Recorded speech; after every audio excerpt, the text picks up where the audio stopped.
बोल जयकारा बोल मेरे श्री गुरु महाराज की जय।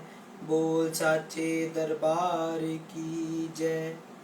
आज 22 अगस्त 2022 वार सोमवार, मैं आनंद सिंह अमृतवाणी सेवा ट्रस्ट एवं श्री हरिहर सत्संग मंडल की तरफ से अपना दैनिक सत्संग आप लोग के सामने प्रस्तुत करता हूँ।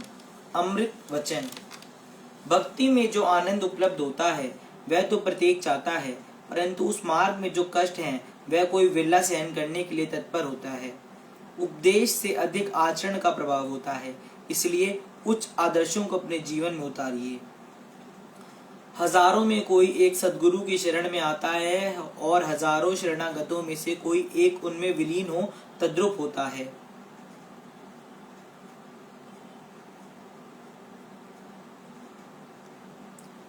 अपनी मौज और आज्ञा अनुसार हमें चलाने के लिए सद्गुरु आरंभ में थोड़ी बहुत हमारी भी मान लेते हैं, जिससे हमारा प्रेम और हमारी श्रद्धा उनके चरणों में बढ़ती रहे और हम उनकी आज्ञा मानने के योग्य हो जाएं। अहंकार से की हुई सेवा करोड़ भी कौड़ी के तुल्य और नम्रता व श्रद्धा की कौड़ी भी करोड़ से अधिक है। चाहे देखने में सद्गुरु की सेवा का फल साधारण सा दिखाई देता है और सद्गुरु की सेवा का फल अधिक, यह सत्य जानो कि वास्तव में सद्गुरु की सेवा का फल बेअंत और लाभदायक है। सब कुछ करते हुए भी यह समझो कि मैंने कुछ नहीं किया है। जिसने धन माल व बल का जितना अधिक त्याग किया वह उतना अधिक धनवान, सम्मानित और बलवान बनेगा। जब तक तुमने सद्गुरु की चरण शरण ग्रहण नहीं की, तब तक एक साधारण मनुष्य की भांति साधारण काम करने की शक्ति तुम में नहीं थी, परंतु अब महान शक्ति से महान कार्य कर रहे हो।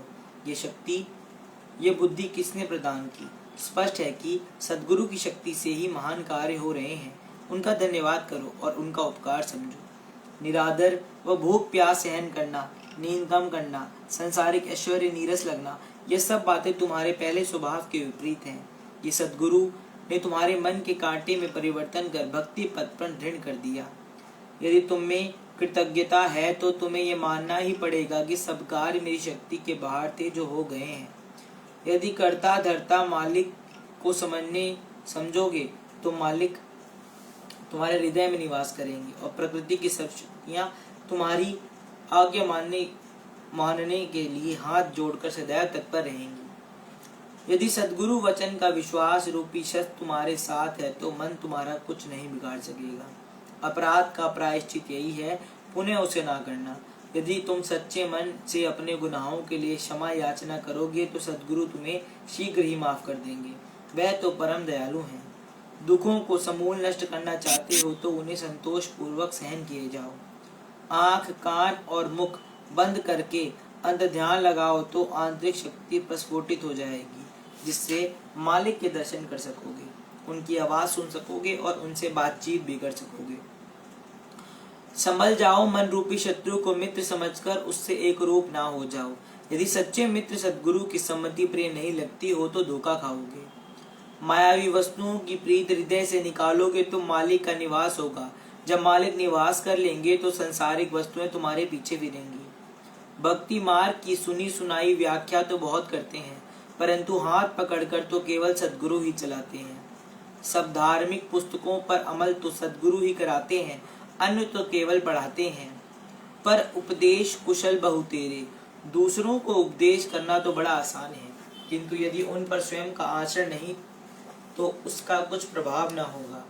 ए सद्गुरु, कृपा करके वे कान दो जिनसे आपकी महिमा सुन सकूं और वे नेत्र दो जिनसे सदैव मनोहर दर्शन कर सकूं। सद्गुरु के वचन से पूरा लाभ श्रद्धालु या प्रेमी ग्रहण कर सकते हैं, ना कि संसारी अश्रद्धालु या चतुर कर सकते हैं। देवी देवताओं की पूजा से संसारी पदार्थ प्राप्त होते हैं तो भी लोग उनकी कितनी पूजा करते हैं, परंतु सद्गुरु जो नित्य स्थायी भक्ति एवं सच्चा सुख प्रदान करते हैं उनके पुजारी बहुत कम होते हैं।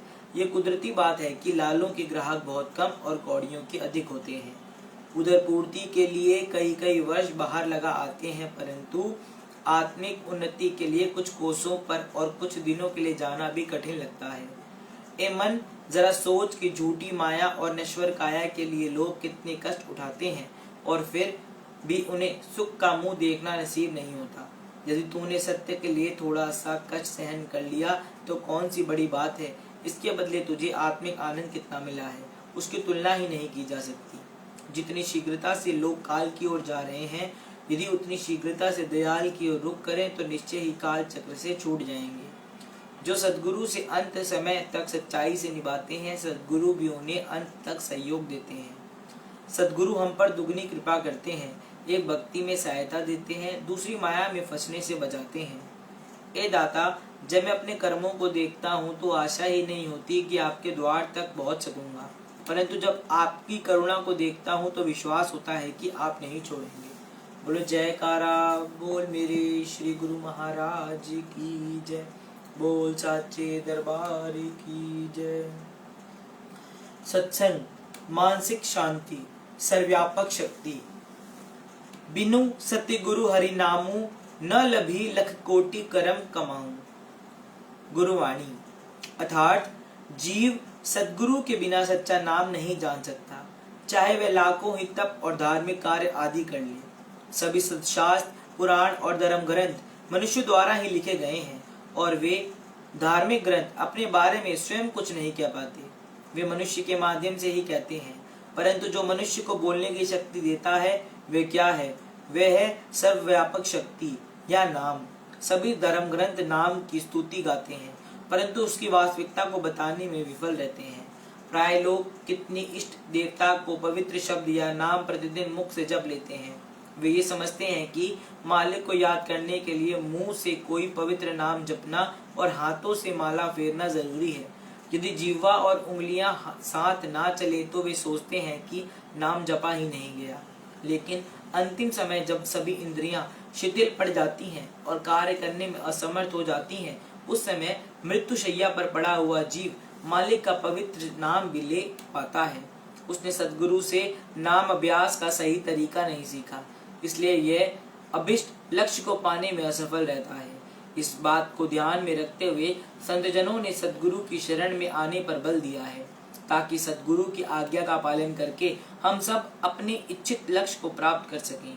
संत कबीरदास जी ने कहा है, सतगुरु ऐसा कीजिए पड़े निशान चोट, सुमिरन ऐसा कीजिए जीवा हिले ना होंठ। श्री कबीर साहिब जी का कथन है, ऐसे सद्गुरु की शरण में जाओ जो तुम्हारे विचारों, इच्छित लक्ष्य मुक्ति की ओर ले जा सके। वे तुम्हें नाम अभ्यास का रहस्य बताएंगे जिसमें ना जिह्वा और ना होठ हिलाने की जरूरत होती है। लोग नाम के रहस्य को जानने के लिए किन्हीं विद्वान पंडितों को ढूंढते फिरते हैं, क्योंकि उनकी धारणा ये होती है कि साधु व संत वही हैं जो वेदों और अन्य धर्म ग्रंथों का अच्छा ज्ञाता हो। यदि किसी संत को इनका ज्ञान नहीं है तो वे उसे संत ही नहीं मानते हैं। ये एक भ्रांत धारणा है जो आम तौर पर लोगों के बीच फैली हुई है। धर्म ग्रंथों का ज्ञान होना इतना आवश्यक नहीं है। आवश्यक तो ये है कि संत ने आंतरिक अभ्यास द्वारा आत्मा का साक्षात्कार किया हो। आत्मा का साक्षात्कार किए हुए महापुरुष सभी ग्रंथों के सार तत्व के स्वयं ज्ञाता बन जाते हैं, चाहे उन्होंने किसी विद्यालय या शैक्षणिक संस्था से उनका अध्ययन नहीं किया होता। वास्तव में धर्म ग्रंथों और वेदों को लिखा किसने है? उन्हें ज्ञान कहाँ से मिला? क्या उनको लिखने वाले संत ही नहीं थे? वेद, उपनिषद और श्रीमद् भगवद गीता के रचयिता महर्षि वेदव्यास जी एक उच्च कोटि के अतमवेता संत थे। रामायण के ने भगवान राम के जन्म से सैकड़ों वर्ष पूर्व ही भगवान राम के जीवन में घटने वाली घटनाओं को विस्तृत वर्णन कर दिया था। वे ना तो कभी विद्यालय ही गए थे और ना ही उन्हें धर्म ग्रंथों का ज्ञान ही था। तदपि उन्होंने भारतीय दर्शन के एक महत्वपूर्ण ग्रंथ की रचना कर डाली।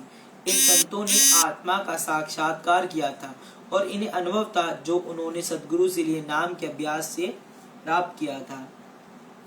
जन्म साखी श्री गुरु नानक देव जी की कहानी में यह कहा गया है कि जब श्री गुरु नानक देव जी का विद्यालय भेजा गया तो अध्यापक ने लकड़ी की स्लेट पर वर्णमाला के कुछ अक्षर लिखे और बालक ने उन्हें याद करने के लिए कहा, परंतु बाबा नानक ने याद करने से इनकार कर दिया।